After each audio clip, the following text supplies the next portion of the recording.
안녕하십니까. 서울의대 교수비대위원장 강희경입니다. 더불어민주당에서 의료대란 대책 특위를 마련해 주시고 저희 비대위를 불러주셔서 감사합니다. 저희가 사실 3월부터 이 사태를 해결하기 위한 협의체를 제안을 해왔었는데 이제야 가시화가 되어서 사실 매우 안타깝습니다. 하지만 이제라도 나서 주셔서 감사합니다. 우리나라의 의료를 살리기 위해서는 10년 후에나 영향을 끼칠 수 있는 의사 수가 아니고 지금 당장 필수 지방의료를 떠난 동료들이 돌아오고 국민들은 전보다 더 나은 의료 서비스를 받을 수 있는 방안을 마련해야 한다고, 그럴 수 있다고 판단하신 것으로 보여서 매우 기쁘게 이 자리에 왔습니다. 저희가 서울의대 비대위가 의료계의 대표는 아닙니다. 그리고 당장의 의료 대란이 해소되기 위해서는 전공의와 의대생들이 다시 희망을 가질 수 있는 상황이 되어야 할 것입니다. 하지만 저희가 지난 반년간 현장의 목소리를 꾸준히 내왔기 때문에 현장에서는 어떤 생각을 가지고 있는지를 듣고자 저희를 불러주셨다고 생각합니다. 이 의료 대란 대책 특위로부터 발전할 것으로 기대되는 협의체, 그리고 더민의 이 특위가 정부가 그간 내놓은 것 같은 땜질 처방이 아닌 우리나라의 의료를 바로 세울 수 있는 보다 근본적인 방안을 마련해 주시기를 바라며 저희의 임상 경험이 도움이 되기를 바랍니다.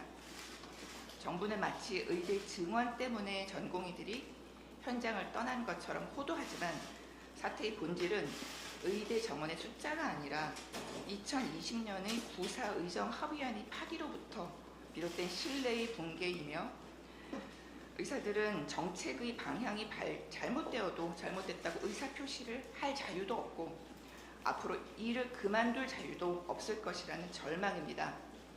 기소당할까봐 두려워서 환자를 소신껏 볼 수 없는 환경, 지역을 지키고 싶어도 찾아오는 환자가 없는 비뚤어진 의료 전달 체계, 함께 팀을 이뤄 진료할 동료가 없어서 떠날 수밖에 없는 현장, 이런 진 계시니까 한 말씀 드리고 싶습니다. 대통령실에서 요즘 언론에 자주 나오셔가지고 의료계에게 근거를 갖춘 답을 내라고 말씀하고 계십니다. 저희는 사실 환자 보기도 바쁩니다. 근거를 내야 하는 것이 의료계일까요? 아니면 이런 일을 하라고 세금 받고 그것으로 월급 받으시는 정부일까요? 의료계와 협의했다고 하십니다. 회의록을 좀 보여주십시오. 근거가 있었고 협의가 있었다면 이 사태 생기지 않았습니다. 사태를 만든 것도, 사태를 해결할 수 있는 것도 정부입니다. 어제 그젠가요? 연합 뉴스 인터뷰를 대통령실에서 하셨습니다. 굉장히 중요한 말씀을 하셨는데요. 정부의 입장은 바뀌지 않았다라고 말씀하셨습니다. 의료계가 협의체로 나와야 사태가 해결될 것처럼 말씀하시지만 정부의 입장이 바뀔 준비가 되어 있으셔야 사태가 해결될 것입니다. 연휴를 맞이하여 여러분들께서 불안해하고 계실 것이라고 생각합니다. 사실 저희도 불안합니다. 하지만 어제 의협에서 말씀하셨던 것처럼 의사들은 국민 한 분도 잃고 싶지 않습니다.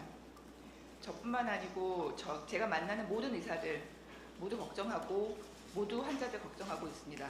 어제 의협에서 만나뵌 분들도 총력을 다해서 환자분들 지키자고 이야기하고 대책 세우고 계십니다. 제발 부탁드립니다. 환자들 더 잘 치료할 수 있게 도와주십시오. 제가 엊그제 환자단체에서 이 협의체가 제2의 의대 정원 문제가 아닌 제발 환자들이 진료받을 수 있는 이 의료 공백을 해결할 수 있는 이 만남의 자리가 되어야 한다고 이야기해 주셨는데요. 동의합니다. 제발 그런 자리를 마련해 주시기를 부탁드립니다. 오늘의 논의가 보다 현실적이고 효과적인 방안을 마련할 수 있는 첫걸음이 되기를 희망합니다. 감사합니다. 네, 저도 이제 한 말씀 좀 드리겠습니다.